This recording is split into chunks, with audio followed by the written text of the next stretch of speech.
Hi hello friends, പത്രമാറ്റ് serial വരാൻ പോകുന്ന ഒരു അടിപൊളി എപ്പിസോഡിന്റെ വിശേഷത്തിലേക്ക് എല്ലാ കൂട്ടുകാർക്കും സ്വാഗതം. അങ്ങനെ അബി ജയിലിൽ നിന്ന് ഇറങ്ങിയെങ്കിലും എല്ലാവരുടെയും മുമ്പിലിട്ട് മുത്തശ്ശൻ ഒന്നും കൂടെ അബിയെ നാണം കെടുത്തുകയാണ്. ഇനിയും ഇതുപോലുള്ള പണികളൊക്കെ കാണിക്കാനാണ് നിന്റെ ഉദ്ദേശമെങ്കിൽ ഇനി നിന്റെ സ്ഥാനം ഈ വീടിന്റെ പടിക്ക് പുറത്തായിരിക്കും. ഇപ്പോൾ ഉള്ള പോലെ ഒരു മാനസിക പരിഗണന പോലും ആ സമയത്ത് നിനക്ക് ഉണ്ടാവില്ല എന്നൊക്കെ തന്നെ പറയുന്നുണ്ട്. അങ്ങനെ എല്ലാവരുടെ മുമ്പിൽ അപമാനിക്കപ്പെട്ടത് കൊണ്ട് തന്നെ അബി തല താഴ്ത്തി ഒന്നും മിണ്ടാതെ നിൽക്കുകയാണ്. പക്ഷേ അബിക്ക് നയനയോടും ആദർശിനോടും അതുപോലെ തന്നെ നന്ദുവിനോടും ഒക്കെ ദേഷ്യവും വൈരാഗ്യം കൂടുകയാണ് ചെയ്തത്. ഇനിയിപ്പോൾ ഒന്നും നോക്കിയിരുന്നിട്ട് കാര്യമില്ല. എന്ത് ചെയ്തിട്ടാണെങ്കിലും കുഴപ്പമില്ല, ആദർശനെയും മുത്തശ്ശനെയും ഒക്കെ തകർത്തേ പറ്റുള്ളൂ എന്ന് തന്നെ തീരുമാനിക്കുകയാണ് നമ്മുടെ അബി. ജലജയായിട്ട് സംസാരിക്കുമ്പം ജലജയും പറയുന്നുണ്ട്, കണ്ടില്ലേടാ, അയാൾ നിന്നെ എല്ലാവരുടെ മുമ്പിൽ എന്തോരം നാണം കെടുത്തി. നിന്റെ അഭിമാനത്തിന് വരെ അയാൾ ചോദ്യം ചെയ്തു. നിന്നെ ഒരു ജയിൽ പുള്ളിയായിട്ട് കാണാനാ അവരെല്ലാരും ആഗ്രഹിച്ചിരുന്നത്. ഇതിനൊരു പകരം വീട്ടിൽ ഉറപ്പായിട്ട് വേണോ അബി? ഈ വീട്ടിലുള്ള ആരെയും അങ്ങനെ സന്തോഷത്തോടെ ഇരിക്കാൻ സമ്മതിക്കരുത്. ഇത്ര നാളും നമ്മളെ കണ്ണീര് കുടിപ്പിച്ച ഇവരാരും ഇനി സന്തോഷിക്കാൻ പാടില്ല. ഇനി അങ്ങോട്ടേക്കുള്ള ഓരോ ദിവസവും ഇവർക്കിട്ടുള്ള തിരിച്ചടികളായിരിക്കണം. ഇത്രയൊക്കെ അപമാനിച്ചിട്ടും അവർക്ക് മതിയായിട്ടില്ല. ഇനിയും അവര് നമ്മളെ എങ്ങനെ ഉപദ്രവിക്കണമെന്ന് തന്നെ ആലോചിച്ചുകൊണ്ടിരിക്കുന്നേ. അതിനുള്ള വഴികളൊക്കെ ആദർശ നയനും പറഞ്ഞു കൊടുക്കുന്നുണ്ടായിരിക്കുമല്ലോ. എന്തായാലും ഇങ്ങനെ ഒരു സാഹചര്യത്തിൽ നിന്റെ ഭാര്യ നമ്മുടെ കൂടെ നിൽക്കുന്നത് തന്നെ നല്ലതാന്നൊക്കെ പറയുക. അന്നേരം അബി പറയുന്നുണ്ട്, അമ്മേ അതുകൊണ്ടല്ലേ അമ്മേ അവളെ ഞാൻ എൻ്റെ കൂടെ തന്നെ നിർത്തിയേക്കുന്നത്. നമുക്ക് അവളുടെ മുമ്പിൽ പിടിച്ചു നിൽക്കാനുള്ള ഒരു പിടിവള്ളിയാ അവള്. അതുകൊണ്ട് അവളെ വെറുപ്പിക്കാൻ നമുക്ക് കഴിയില്ല. അവളെ മുഖാന്തരം വേണം നമുക്ക് ഈ തറവാടിന്റെ അസ്ഥിവാരം ഒന്ന് ഇളക്കി മറിക്കാൻ. അയാളെയും അയാൾ കെട്ടിപ്പടുത്ത് ഈ സാമ്രാജ്യവും നമുക്ക് ഇല്ലാതാക്കണം. എല്ലാവരുടെയും മുമ്പിൽ അയാളും അയാളുടെ കൊച്ചുമക്കളും ഒക്കെ തല കുനിച്ച് നിൽക്കുന്ന എനിക്ക് കാണണോ അമ്മയെന്നൊക്കെ തന്നെ പറയുക. അങ്ങനെ ജലജ അബിയുടെ മനസ്സിലെ ആ പകയും വൈരാഗ്യവും ഒന്നും കൂടെ ഒന്ന് ആളിക്കെത്താനായിട്ട് എരിവ് കയറ്റി കൊടുത്തോണ്ടിരിക്കുകയാണ്. അബി പറയുന്നുണ്ട്, ഇല്ലമ്മേ, ഇതൊരിക്കലും ഞാൻ വിട്ടുകൊടുക്കില്ല. എന്നെ ജയിൽ പുള്ളി ആക്കിയ ആരെയും തന്നെ ഞാൻ വെറുതെ വിടില്ല. പ്രത്യേകിച്ച് ആദർശിനും നയനെയും ആ നന്ദുവിനെയും. ഇതിനൊക്കെ ഒരു തിരിച്ചടി അവർക്ക് ഉറപ്പായിട്ട് ഞാൻ കൊടുത്തിരിക്കും. അതിനുള്ള പുതിയ പദ്ധതിയൊക്കെ ഞാനിങ്ങനെ ആലോചിച്ചുകൊണ്ടിരിക്കുകയെന്ന് പറയുക. അപ്പൊ ജലജ പറയുന്നുണ്ട്, ആ അത് തന്നെയാ എന്റെയും പേടി. ഇതുവരെ നീ എന്തൊക്കെ ചെയ്തിട്ടുണ്ടോ അതെല്ലാം പാളിപ്പോയിട്ടല്ലേ ഉള്ളൂ. നമ്മൾ വിചാരിച്ച പോലൊന്നും ഒന്നും തന്നെ ഇതുവരെ നടന്നിട്ടില്ലല്ലോ എന്നിങ്ങനെ പറയുമ്പോഴേക്കും അബി പറയുക, അമ്മേ ഇതിലെന്തായാലും ഒരു പാളിച്ചയും ഉണ്ടാവില്ല. മുത്തശ്ശനെയും ആദർശനെയും അനിയൊക്കെ തകർക്കാനായിട്ട് ഞാൻ വേറൊരാളെ ഇങ്ങോട്ടേക്ക് കൂട്ടിക്കൊണ്ട് വരാൻ പോവാ. അയാൾ വീശുന്ന വലയിൽ ഇവരൊക്കെ വീണിരിക്കും അമ്മേ, അല്ലെങ്കിൽ അവരെ വീഴ്ത്തിയിരിക്കും ഞാൻ എന്ന് പറയുകയാണ് കേട്ടോ അബി. ഇതിനൊരു പകരം വീട്ടിൽ ഉറപ്പായിട്ടും ഉണ്ടാകും. അവർ പ്രതീക്ഷിക്കുന്നതിനേക്കാൾ അപ്പുറത്തായിരിക്കും ഇതിന്റെ പ്രത്യാഘാതം അവർ നേരിടേണ്ടി വരിക. ഞാൻ ഇത്രയും ദിവസം ജയിലിൽ കിടന്നില്ലേ, അതുപോലെ തന്നെ അവരുടെ കൊച്ചുമക്കളെയും ജയിലിനകത്ത് കിടത്തണം. എങ്കിൽ മാത്രമേ ഞാൻ അനുഭവിച്ച വേദനയൊക്കെ എന്താണെന്ന് അവർക്കും മനസ്സിലാവുകയുള്ളൂ. അപ്പൊ ജലജ പറയാ, എന്റെ പൊന്നബി, ഇതൊക്കെ കേൾക്കാൻ രസമുണ്ട്. ഇതൊക്കെ നടക്കുമെന്നാ ഞാൻ ചോദിക്കുന്നത്. അല്ലെങ്കിൽ തന്നെ അവരെ എങ്ങനെ ഇതിൽ കൊടുക്കാനായിട്ടാ? ആൾബലവും പോലീസ് സപ്പോർട്ടും എല്ലാം ഉണ്ട് അവർക്ക്. പിന്നെ അവർക്കെതിരെ എങ്ങനെ ഇതൊക്കെ ചെയ്യാൻ കഴിയുമെന്നാ നീ പറയുന്നത്? ദേ, ആവശ്യമില്ലാത്ത പണിയൊക്കെ കാണിച്ചിട്ട് വീണ്ടും നീ ജയിലിൽ പോകുന്ന അവസ്ഥ ഉണ്ടാക്കരുത്. അറിയാവല്ലോ, നമ്മുടെ സമയം ഇപ്പൊ ഭയങ്കര മോശമാ. അതുകൊണ്ടാ നമ്മൾ ചെയ്യുന്നതൊക്കെ നമുക്ക് തന്നെ തിരിച്ചടിയായിട്ട് കിട്ടുന്നത്. ആ ഒരു ഓർമ്മ നിനക്ക് എപ്പോഴും വേണം. എല്ലാം കാണിച്ചു കൂട്ടി വെച്ചിട്ട് ആ കുടുക്കിൽ നമ്മൾ തന്നെ വീഴരുത്. പിന്നെ നമുക്കിവിടെ നിലനിൽപ്പുണ്ടാവില്ല. അതൊക്കെ മനസ്സിൽ കരുതിക്കൊണ്ട് വേണം എന്തിനും നീ ഒരുങ്ങി ഇറങ്ങാന്നൊക്കെ തന്നെ പറയുക. അപ്പൊ അഭി പറയുന്നുണ്ട്, ഇല്ലമ്മേ, അമ്മ പേടിക്കുന്ന പോലെ എന്റെ ഈ പ്ലാൻ ഒന്നും പാളിപ്പോകില്ല. ഇതൊരു അറ്റക്കൈ പ്രയോഗം തന്നെയാ. ഇതിൽ ഉറപ്പായിട്ടും ആദർശ് വീണിരിക്കുന്നു തന്നെ പറയുക. അവനെ ഇവിടുന്ന് പോലീസ് അറസ്റ്റ് ചെയ്തുകൊണ്ട് പോകുന്നത് കാണാനേ ഞാൻ കൊതിച്ചിരിക്കുക. ഇതങ്ങനെ പാളിപ്പോകൊന്നുമില്ല. ഞാൻ എന്റെ ഫുൾ എഫേർട്ട് എടുത്തിട്ടേ ഞാൻ ഈ പരിപാടിക്ക് ഇറങ്ങുള്ളൂ. ഇനി ഇവരുടെ മുമ്പിൽ തലകുനിച്ച് നിൽക്കാനും തോൽക്കാനും ഞാൻ തയ്യാറല്ല അമ്മേ. ഇതെന്റെ ജീവൻ മരണ പോരാട്ടമാ. എന്നെ ഇവിടുന്ന് പുറത്താക്കാനായിട്ട് ഇനി ഒരു അവസരത്തിനായിട്ട് കാത്തിരിക്കുക അയാളെന്നുള്ളതൊക്കെ എനിക്കറിയാം. അതുകൊണ്ട് തന്നെയാ ആദർശനെതിരെ ഞാൻ ഇങ്ങനൊരു കളി കളിക്കാൻ തീരുമാനിച്ചിരിക്കുന്നത്. അമ്മ എന്തായാലും കാത്തിരുന്നോ. അങ്ങനെയുള്ള മനസ്സ് തണുക്കുന്ന കാഴ്ചകളൊക്കെ നമുക്കിനി കാണാൻ കിടക്കുന്നതേ ഉള്ളൂ. ആ നയനെ ഇത് ഓർത്തിരുന്ന് പൊട്ടി പൊട്ടി കരയുന്ന അമ്മയ്ക്ക് കാണാം. ഞാൻ ജയിലിൽ കിടന്നപ്പോൾ അമ്മയെ വേദനിപ്പിച്ചവരൊക്കെ ഇവിടെ ഇരുന്ന് കരയുന്ന അമ്മയ്ക്ക് കണ്ട് സന്തോഷിക്കാന്ന് തന്നെ പറയുകയാണ് കേട്ടോ അബി ഇങ്ങനെയൊക്കെ പറയുന്ന കേൾക്കുമ്പോഴാണെങ്കിലും ജലജയ്ക്ക് മനസ്സിലൊരു സന്തോഷം ആവുന്നുണ്ട്. ജലജ പറയുക, അതേ മോനെ, അവർ കരയുന്നത് എനിക്ക് കാണണം. നിന്നെ ഓർത്ത് ഞാൻ ഇത്രയും ദിവസം കരഞ്ഞതുപോലെ അവരിരുന്ന് കരയുന്നത് എനിക്ക് കാണണം. അത് കണ്ട് എന്റെ കൺ കൊള്ളിർക്കണമെന്നൊക്കെ തന്നെ നമ്മുടെ ജലജ പറയുക. അങ്ങനെ അവർ സംസാരിച്ചുകൊണ്ടിരിക്കുകയാണ് കേട്ടോ. ആ സമയത്ത് നമ്മുടെ ജലജ ചോദിക്കുന്നുണ്ട്, അല്ലട മോനെ, ആദർശന് കൊടുക്കാൻ എന്ത് പരിപാടി എന്നീ കാണിക്കാൻ പോകുന്നതെന്നൊക്കെ ഇങ്ങനെ ചോദിക്കുക. അബി പറയുന്നുണ്ട്, അതൊക്കെ ഞാൻ നോക്കിക്കോളാം അമ്മേ. ആദർശ് എന്ന മാനിന്റെ മുഖംമൂടി ഞാൻ വലിച്ചു കീറാൻ പോവുക. ഈ തറവാട്ടിൽ നിന്ന് ഇനി അയാൾക്ക് പുറത്തോട്ട് പോലും ഇറങ്ങാൻ പറ്റാത്ത അവസ്ഥയിൽ ഞാൻ അയാളെ കൊണ്ട് എത്തിക്കും എന്നൊക്കെ തന്നെ പറയുക. അമ്മയോട് ഞാനെല്ലാം പിന്നെ വിശദമായിട്ട് പറയാം. ഇപ്പൊ എന്തായാലും കാര്യങ്ങളൊക്കെ ഒന്ന് അടുപ്പിക്കട്ടെ എന്നൊക്കെ തന്നെ പറഞ്ഞിട്ട് ജലജ അവിടുന്ന് പറഞ്ഞു വിടുകയാണ്. അങ്ങനെ ജലജ ഇച്ചിരി സന്തോഷത്തോടെ തന്നെ അങ്ങോട്ട് പോവുകയാണ് കേട്ടോ. അതേസമയത്ത് നമ്മുടെ അബി വിളിക്കുന്നതാട്ടെ നഗരത്തിലെ കുപ്രസിദ്ധനായ ഒരു കള്ളക്കടത്തുകാരനെ തന്നെയായിരുന്നു. സ്വർണ്ണക്കള്ളക്കടത്ത് മാത്രമല്ല അയാളുടെ തൊഴില്, പിടിച്ചുപറിയും മോഷണവും അതുപോലെ തന്നെ കൊട്ടേഷനും കള്ളക്കടത്തും എല്ലാം തന്നെ അയാൾ ചെയ്യുന്നുണ്ടായിരുന്നു. എല്ലാ തരികിട പരിപാടികളും കയ്യിലുള്ള ഒരാളെ തന്നെയാണ് അബി ഇതിനായിട്ട് തിരഞ്ഞെടുത്തത്. ഇതുപോലുള്ള എല്ലാ കൊള്ളരുതായ്മകളും ചെയ്യുന്ന ഒരു ഗ്യാങ്ങിന്റെ ലീഡറിനെ തന്നെയാണ് അബി ബന്ധപ്പെടുന്നതും. അയാളാകട്ടെ ഒരു വ്യവസായി കൂടിയാണ് കേട്ടോ. അയാളാകട്ടെ പകൽമാനിനായി നടിക്കുന്ന ഒരു വ്യവസായി കൂടിയാണ്. മുത്തശ്ശനോടും ആദർശനോടും ഒക്കെ പണ്ടേ വൈരാഗ്യമുള്ള ഒരു വ്യവസായി കൂടിയാണ് അയാള്. നേരത്തെ തന്നെ അനന്തപുരിക്കാരുമായിട്ട് പല പ്രശ്നങ്ങളും ഉണ്ടായിട്ടുമുണ്ട്. അതുകൊണ്ട് തന്നെ അനന്തപുരിക്കാരോട് അയാൾക്ക് നല്ല വൈരാഗ്യവും ദേഷ്യവും ഉണ്ടായിരുന്നു. പകരം വീട്ടാനായി ഒരവസരം കാത്തിരിക്കുകയാണ് അബി അയാളെ കോണ്ടാക്ട് ചെയ്യുന്നതും. അബി അയാളെ വിളിച്ചിട്ട് കാര്യങ്ങളൊക്കെ പറയുന്നുണ്ട്. അങ്ങനെ അവർ നേരിട്ട് കാണാനായിട്ട് തീരുമാനിക്കുകയാണ്. എന്നിട്ട് അയാളോട് അബി പറയുന്നുണ്ട്, ആദർശനെ പൂട്ടണം, മുത്തശ്ശനെ നാണം കെടുത്തണം, അയാൾ ഇനി പുറം ലോകം കാണാൻ പാടില്ല, അയാളെ അതുപോലെ കൊടുക്കണമെന്നൊക്കെ തന്നെ പറയുക. അയാളും അയാളുടെ കൊച്ചുമോനും കൂടിയിട്ട് എന്നെ എന്തോരം ഉപദ്രവിച്ചു എന്നറിയാവോ. എന്നെ ആ വീട്ടിലെ എല്ലാവരുടെ മുമ്പിൽ നാണം കെടുത്തി. വീട്ടിൽ മാത്രമല്ല ജ്വല്ലറിയിലും അതുപോലെ തന്നെ എല്ലായിടത്തും ഞാനിപ്പോൾ നാണം കെട്ട അവസ്ഥയിലാണ് നിൽക്കുന്നത്. എനിക്കൊന്ന് പുറത്തിറങ്ങാൻ പോലും പറ്റാത്ത അവസ്ഥയാ. വണ്ടിയിൽ സഞ്ചരിക്കുമ്പോൾ പോലും ഗ്ലാസ് ഫുള്ള് ഇട്ടുകൊണ്ടല്ലാതെ എനിക്ക് പുറത്തിറങ്ങാൻ പറ്റില്ല. അത്രയ്ക്ക് നാണക്കേടായിപ്പോയി എനിക്ക്. ജ്വല്ലറിയിൽ ഞാൻ കാണിച്ച ചെറിയൊരു തിരിമറിയുടെ പേരിൽ എന്നെ അയാൾ ജയിലിലടച്ചു. ഇപ്പൊ ജയിൽ പുള്ളി എന്നുള്ളൊരു പേരും എനിക്ക് കിട്ടി. ആദർശനെ ഒന്ന് പൂട്ടിയേ പറ്റത്തുള്ളൂ. അവൻ കാരണം എനിക്കുണ്ടായ നഷ്ടങ്ങളും അപമാനങ്ങളും ചില്ലറയല്ല. അതിനു വേണ്ടിയിട്ട് എന്ത് സഹായം വേണമെങ്കിലും ഞാൻ ചെയ്തു തരാം എന്നൊക്കെ അബി അയാളോട് പറയുകയാണ്. അന്നേരം അനന്തപുരിക്കാരോട് പണ്ടേ വൈരാഗ്യമുള്ള അയാളാണെങ്കിലും ഇതൊരു അവസരമായിട്ട് കണക്ക് കൂട്ടിയിട്ട് സമ്മതമാണെന്ന് തന്നെ പറയുകയാണ് അബിയോട്. എന്റെ ബിസിനസ്സും പൊളിഞ്ഞു പോകാൻ ഇയാൾ തന്നെയാണ് കാരണം. പണ്ട് എനിക്കും ഒരു സ്വർണ്ണക്കടയൊക്കെ ഉണ്ടായിരുന്നു. ഞാനും ഇതുപോലെ ടാക്സ് വെട്ടിച്ച് സ്വർണ്ണ ബിസിനസ് ചെയ്തുകൊണ്ടിരുന്ന ആളായിരുന്നു. എന്റെ ബിസിനസ് പൊളിയാൻ അനന്തമൂർത്തിയാണ് കാരണം. അനന്തമൂർത്തിയാണ് എൻ്റെ ജീവിതവും നശിക്കാൻ കാരണം എന്നൊക്കെ തന്നെ അയാൾ പറയുന്നുണ്ട്. അയാൾ കാരണം എനിക്ക് ഒരുപാട് നഷ്ടങ്ങളുണ്ടായി. എനിക്കുണ്ടായ മാനക്കേടുകളൊന്നും ഞാൻ ഇതുവരെ മറന്നിട്ടില്ല. ഇതുപോലൊരു അവസരം എനിക്ക് കിട്ടുമെന്നുള്ളൊരു പ്രതീക്ഷയിൽ തന്നെയാണ് ഞാൻ ഇരുന്നത്. ഇപ്പം എന്തായാലും ആ അവസരം എന്നെ തേടി വന്നിരിക്കുക. അയാളെ പൂട്ടാൻ എനിക്കൊരു അവസരം കിട്ടിയതല്ലേ, ഞാൻ ഉറപ്പായിട്ടും തന്നെ സഹായിക്കാൻ പെടും എന്നൊക്കെ തന്നെ അയാളും പറയുക അബിയോട്. അങ്ങനെ അവർ രണ്ടുപേരും കൂടെ കൂടിയിട്ട് അബിയെയും മുത്തശ്ശനെയൊക്കെ കൊടുക്കാനായിട്ടുള്ള ഒരു പുതിയ പദ്ധതി തന്നെ തയ്യാറാക്കുകയാണ്. അങ്ങനെ ഒരു വ്യാജ ബിസിനസ് ഡീലറിന്റെ പേരിൽ തന്നെ ആദർശനെ സമീപിക്കുക. അത് മുഖേന തന്നെ ആദർശന് സ്വർണ്ണക്കള്ളക്കടത്ത് ടീമുമായിട്ട് ബന്ധമുണ്ടെന്നൊക്കെ വരുത്തി തീർക്കണം. അയാളെ കുടുക്കി പോലീസിനെ കൊണ്ട് പിടിപ്പിക്കുക. അപ്പൊ അയാൾ അബിയോട് പറയുന്നുണ്ട്, വേണ്ട, തന്റെ ഐഡിയ ഒന്നും ഇവിടെ ചെലവാകൂല. അയാളെ പൂട്ടേണ്ടത് എങ്ങനെയെന്നൊക്കെ എനിക്കറിയാം. അല്ലറ ചില്ലറ കൊട്ടേഷനും പിടിച്ചുപറിയും മോഷണമൊക്കെ ആയിട്ടല്ലേ ഇപ്പൊ ഞങ്ങൾ കഴിഞ്ഞു പോകുന്നത്. ഇവിടെ എന്താ ചെയ്യേണ്ടതെന്നൊക്കെയുള്ളത് ഞങ്ങൾക്ക് അറിയാവിടോ എന്നൊക്കെ തന്നെ പറയുക. അന്നേരം അബി അയാളോട് പറയുന്നുണ്ട്, എന്ത് ചെയ്താലും സൂക്ഷിച്ചു വേണം. ഇതിന്റെയൊക്കെ പിന്നില് ഞാനുണ്ടെന്നുള്ളത് അവരൊരിക്കലും അറിയാൻ പാടില്ല. ഇപ്പൊ തന്നെ കയ്യാല് പുറത്തിരിക്കുന്ന തേങ്ങ പോലെയാണ് എന്റെ അവസ്ഥ. ഇനി എന്റെ ഭാഗത്തുനിന്ന് ഇതുപോലൊരു നീക്കം ഉണ്ടായെന്നറിഞ്ഞ അയാൾ എന്നെ വീട്ടിൽ നിന്ന് പുറത്താക്കും. എന്നെ മാത്രം പുറത്താക്കിയാലും എനിക്ക് കുഴപ്പമില്ലായിരുന്നു. എന്റെ ഭാര്യയും കുഞ്ഞിനും അയാൾ അവിടുന്ന് പുറത്താക്കും. എന്റെ അമ്മ പിന്നെ വഴിയാധാരമാകും. അങ്ങനൊരു അവസ്ഥ എനിക്ക് ഉണ്ടാകരുത്. അതുകൊണ്ടൊക്കെയാ ഞാൻ ഇങ്ങനെ ഒരു ആവശ്യം ഉന്നയിച്ച് നിങ്ങളുടെ അടുത്തേക്ക് വന്നതെന്നൊക്കെ തന്നെ അഭി പറയുമ്പോഴേക്കും അയാൾ പറയുന്നുണ്ട്, ഏയ് ഇല്ല, അനന്തമൂർത്തിയെയും അയാളുടെ കുടുംബത്തെയും താറടിക്കുക എന്നുള്ളത് ഞങ്ങളുടെ പണ്ട് മുതലേ ഉള്ള ലക്ഷ്യം തന്നെയായിരുന്നു. ഇപ്പൊ അതിനൊരു അവസരം താനായിട്ട് ഉണ്ടാക്കിയെന്ന് മാത്രം. ഇതിന്റെ പിന്നിൽ താനുണ്ടെന്ന് ആരും അറിയില്ല. അതുപോലെ തനിക്കെന്നൊക്കെ തന്നെ അയാൾ പറയുമ്പോഴേക്കും അത് മതി, എനിക്കത് മതി എന്നൊക്കെ പറഞ്ഞിട്ട് അയാളെ ഒന്നും കൂടി ഒന്ന് ചൂട് പിടിപ്പിച്ചിട്ടാണ് കേട്ടോ അബി അവിടുന്ന് പോകുന്നത്. അങ്ങനെ വേഷമൊക്കെ മാറിയിട്ട് തന്നെ അയാൾ ആദർശനെ കാണാനായിട്ടൊക്കെ എത്തുകയാണ്. മൂർത്തീസ് ഗ്രൂപ്പുമായിട്ട് കോടികളുടെ ഒരു ബിസിനസ് തന്നെ നടത്താനായിട്ട് ആദർശമായിട്ട് സംസാരിക്കാൻ എന്ന വ്യാജേനയാണ് അയാൾ ജ്വല്ലറിയിൽ കയറി കൂടുന്നത്. വലിയൊരു ഓർഡർ തന്നെ കൊടുക്കാനാണെന്നുള്ള പേരിലാണ് അയാൾ അവിടെ എത്തുന്നതും. അതൊരു കോടികളുടെ ഇടപാട് തന്നെ നടത്താനാണെന്നൊക്കെയാണ് അയാൾ പറഞ്ഞത്. ഇതുപോലുള്ള ബൾക്കായിട്ടുള്ള ഓർഡറുകളൊക്കെ സർവ്വസാധാരണമാണല്ലോ അനന്തപുരിക്കാർക്ക്. അതുകൊണ്ട് തന്നെ ഇതിലൊരു ചതി ഒളിഞ്ഞിരിപ്പുണ്ടെന്നുള്ളത് ആദർശം മനസ്സിലാക്കുന്നില്ല. ഈ ഡീലങ്ങ് ഉറപ്പിച്ചാലെന്നൊക്കെ അയാൾ ചോദിക്കുമ്പോഴേക്കും അതിനെന്താ എന്നിങ്ങനെ തന്നെ ആദർശ് പറയുന്നുണ്ട്. അയാൾ എന്നിട്ട് ആദർശനോട് പറഞ്ഞു, കുറച്ച് ക്യാഷ് ഞാൻ എന്തായാലും ഇപ്പം തരാം, ബാക്കി കുറച്ച് ബ്ലാക്ക് മണി ആയിട്ടും തരാം, ബാക്കി സ്വർണ്ണമൊക്കെ കയ്യിൽ കിട്ടിയതിന് ശേഷം തന്നേക്കാന്നൊക്കെ പറയുന്നുണ്ട്. അന്നേരം ആദർശ് ഈ ഡീലിന് സമ്മതമല്ലെന്ന് തന്നെ പറയുകയാണ്. സോറി, ഈ ഡീൽ അംഗീകരിക്കാൻ കുറച്ച് ബുദ്ധിമുട്ടുണ്ട്. മൂർത്തീസ് ജ്വല്ലറിയിൽ ഒരു കള്ളത്തരവും കാണിക്കാൻ പറ്റില്ല.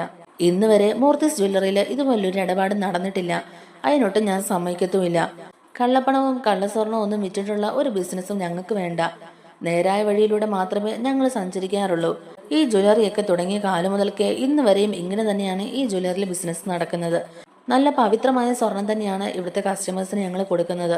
ടാക്സ് അടിച്ച് സ്വർണം കൊണ്ടുവരുന്നതും വിത്തൗട്ട് ബില്ലിൽ സ്വർണം വിൽക്കുന്നതും അതുപോലെ തന്നെ കള്ളക്കെടുത്ത് കാണിക്കുന്നതും ബ്ലാക്ക് മണി വെളുപ്പിക്കുന്നതും ഇങ്ങനെയുള്ള ഒരു പരിപാടികളും ഞങ്ങളുടെ ബ്രാഞ്ചുകളിൽ തന്നെ നടക്കുകയില്ല.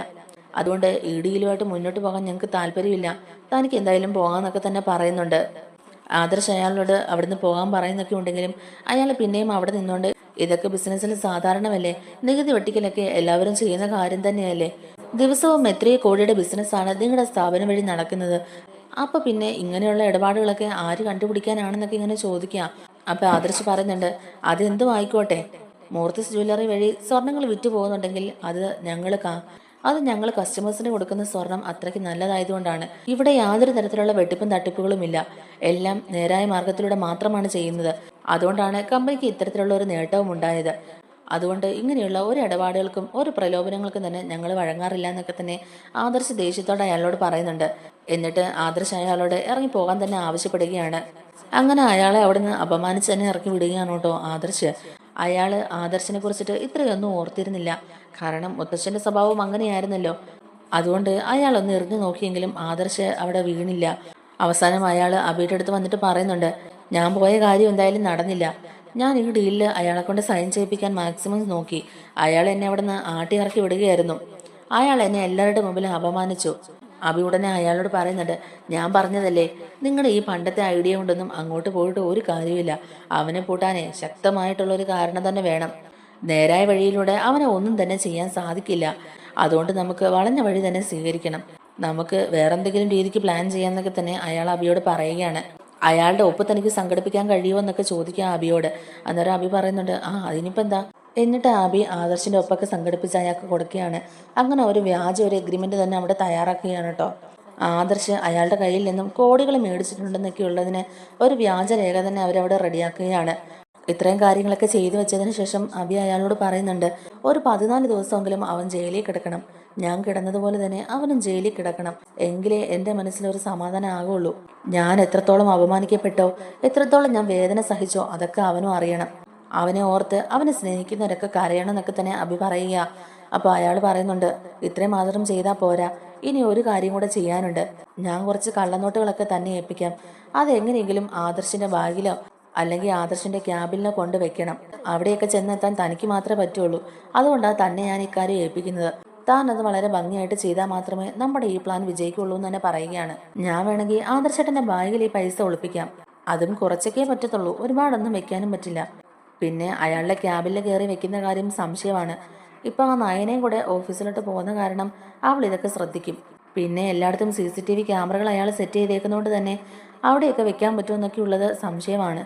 നോക്കട്ടെ, ഞാൻ എന്തായാലും ഒരു വഴി കണ്ടെത്താം എന്നൊക്കെ തന്നെ പറയുകയാണ്. അപ്പൊ അയാൾ പറയുന്നുണ്ട്, അതെന്താന്ന് വെച്ചാൽ വേഗം തന്നെ ചെയ്തോ, ബാക്കി എല്ലാ കാര്യങ്ങളും സെറ്റാണ്.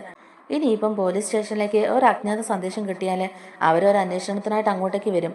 അങ്ങനെ വരുന്ന സമയത്ത് കേസ് ഒന്ന് സ്ട്രോങ് ആകാനായിട്ട് അവിടെ ഒരു തൊണ്ടിമുതലും വേണം. ഇല്ലെങ്കിൽ ഇതൊക്കെ വ്യാജമാണെന്നുള്ള രീതിയിൽ തള്ളിപ്പോകും. പിന്നെ നമ്മൾ ഈ കഷ്ടപ്പെട്ടതൊക്കെ വെറുതെ ആയി പോകും. അതുകൊണ്ട് ഇതെങ്ങനെയെങ്കിലും അവിടെ എത്തിക്കണമെന്നൊക്കെ തന്നെ പറയുകയാണ്. അബിക്ക് അറിയാമായിരുന്നു ഇതെന്തായാലും ഒരു റിസ്ക് പിടിച്ച പണി തന്നെയാണ്.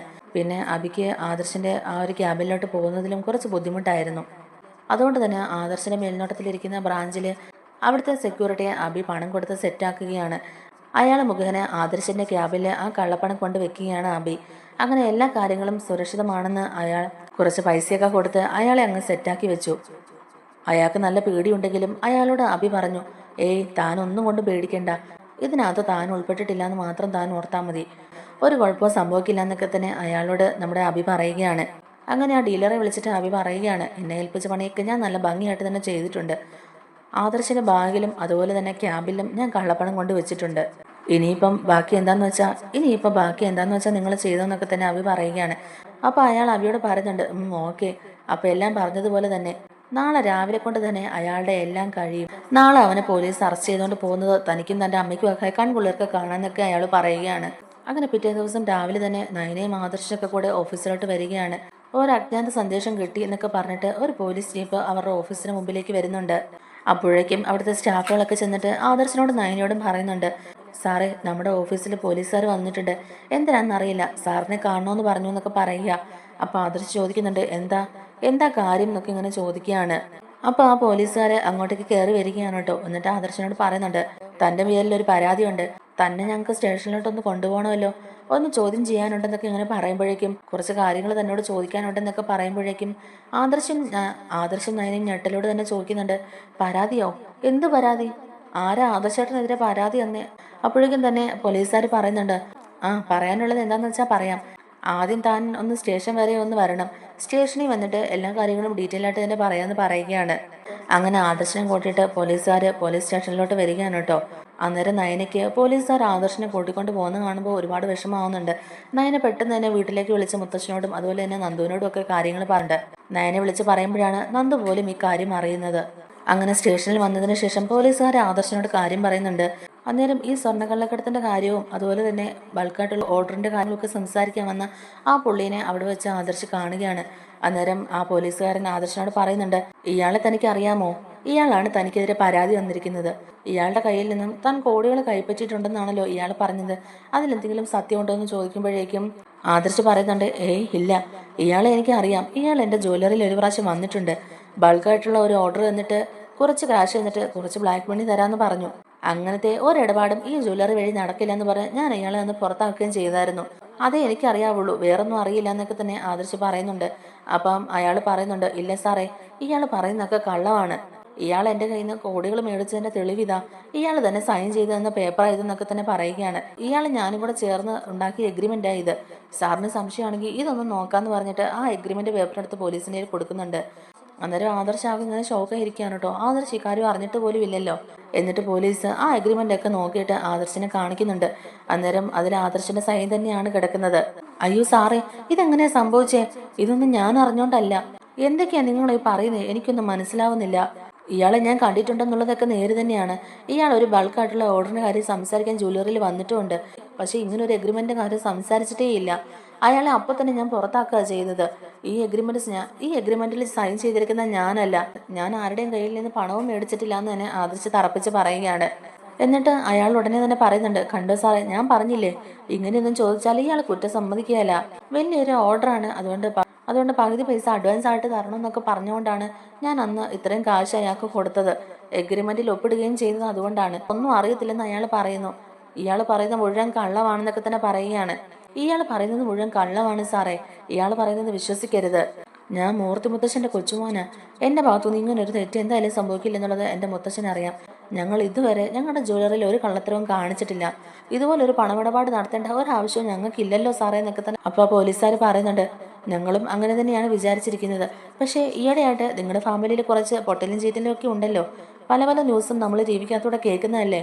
പിന്നെ അനന്തപുരിയിലെ ഒരു പയ്യനെയാണല്ലോ കഴിഞ്ഞ ദിവസം കള്ളക്കടത്ത് കേസിന്റെ പേരിൽ അറസ്റ്റ് ചെയ്ത് ജയിലിലേക്കൊക്കെ അയച്ചത്. അതുകൊണ്ട് ഇങ്ങനെ ഒരു കേസ് ഞങ്ങൾക്ക് വന്നാൽ ഞങ്ങൾക്ക് അത് അന്വേഷിക്കാതിരിക്കാൻ പറ്റില്ലല്ലോ. അതുകൊണ്ട് ആ കള്ളക്കടത്തുമായിട്ട് ഇതിനെന്തെങ്കിലും ബന്ധമൊക്കെ ഉണ്ടോ എന്നുള്ളത് ഞങ്ങളൊന്ന് നോക്കട്ടെ. എന്തായാലും സാറിന്റെ ക്യാബിനൊക്കെ ഞങ്ങൾക്കൊന്ന് സെർച്ച് ചെയ്യേണ്ടി വരും എന്നൊക്കെ തന്നെ പറയുകയാണ്. അങ്ങനെ സെർച്ച് ചെയ്യുമ്പോൾ അറിയാമല്ലോ ഇയാൾ പറഞ്ഞാൽ എന്തെങ്കിലും വാസ്തവൊക്കെ ഉണ്ടോ എന്നുള്ളത്. എന്തായാലും ഞങ്ങളൊന്ന് നോക്കട്ടെ എന്നിങ്ങനെ പറയുകയാണ്. ആദർശാണെങ്കിലും അവർ പറയുന്നതൊക്കെ കേട്ടിട്ട് അയാൾക്ക് സമ്മതിക്കുകയാണ്. താൻ തെറ്റൊന്നും ചെയ്തിട്ടില്ല എന്ന് ആദർശന് ഉറപ്പായിരുന്നു. പോലീസ് ഉദ്യോഗസ്ഥരൊക്കെ ആദർശന്റെ ക്യാബിനെ അരിച്ചു പറക്കുകയാണ്. ആ ക്യാബിലെ എല്ലായിടത്തും മുക്കുമൂലയിലും വരെ ആ പോലീസുകാരെ അന്വേഷിക്കുകയാണ്. അങ്ങനെ പോലീസുകാർക്ക് ആദർശന്റെ ക്യാബിൽ നിന്ന് ആ പണവും ആ എഗ്രിമെന്റ് പേപ്പറും ഒക്കെ കിട്ടുകയാണ്. ആദർശ് ആകെ അമ്പരന്ന് ഷോക്കായി തന്നെ നിൽക്കുകയാണ് കേട്ടോ. അങ്ങനെ പരിശോധനകൾ തുടർന്നുകൊണ്ടിരിക്കുകയാണ്. ആ കിട്ടിയ എവിഡൻസും ഒക്കെ ആയിട്ട് പോലീസുകാർ തിരിച്ച് സ്റ്റേഷനിലേക്ക് തന്നെ വരികയാണ്. വന്നതിന് ശേഷം ഈ ന്യൂസൊക്കെ അറിയുമ്പോഴേക്കും ആദർശ് ആകെ ഞെട്ടിത്തെറിച്ച് തന്നെ നിൽക്കുകയാണ്. അയ്യോ സാർ, ഇതാരോ ചെയ്ത ചതിയാണ്. ഇങ്ങനൊരു എഗ്രിമെന്റ് ഞാൻ ഇതുവരെ കണ്ടിട്ടേ ഇല്ല. ഇത് എൻ്റെ ക്യാബിൽ എങ്ങനെ വന്നെന്ന് എനിക്കറിയില്ല. ഇത് മനഃപൂർവ്വം ആരോ ഞങ്ങളെ കരിവാരി തേക്കാൻ വേണ്ടി ചെയ്തതാണ്. ഈ പണമൊന്നും ഞങ്ങളുടെ അല്ല. കണക്കിൽപ്പെടാത്ത ഒരു പണവും ഞങ്ങളുടെ കൈവശമില്ല. ഞങ്ങൾ ടാക്സ് വെട്ടിച്ച് ഒന്നും തന്നെ ചെയ്തിട്ടില്ല.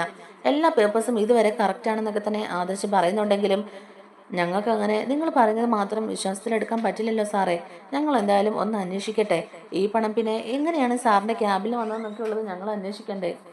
ഈ പണം നിങ്ങൾ അറിയാതെ എങ്ങനെയാണ് നിങ്ങളുടെ ക്യാബിൽ വന്നതെന്നൊക്കെ ചോദിക്കുകയാണ് പോലീസ്. അന്നേരം അവരുടെ ചോദ്യങ്ങൾക്ക് മുമ്പിൽ ഉത്തരം മുട്ടി നിൽക്കുകയാണ് ആദർശ്. സാർ പ്ലീസ് സാർ, എന്നെ വിശ്വസിക്കണം.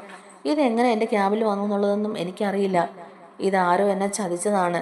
ആരോ എന്നെ കൊടുക്കാൻ പറ്റിയിട്ട് മനഃപൂർവ്വം ചെയ്ത പണിയാണിത്.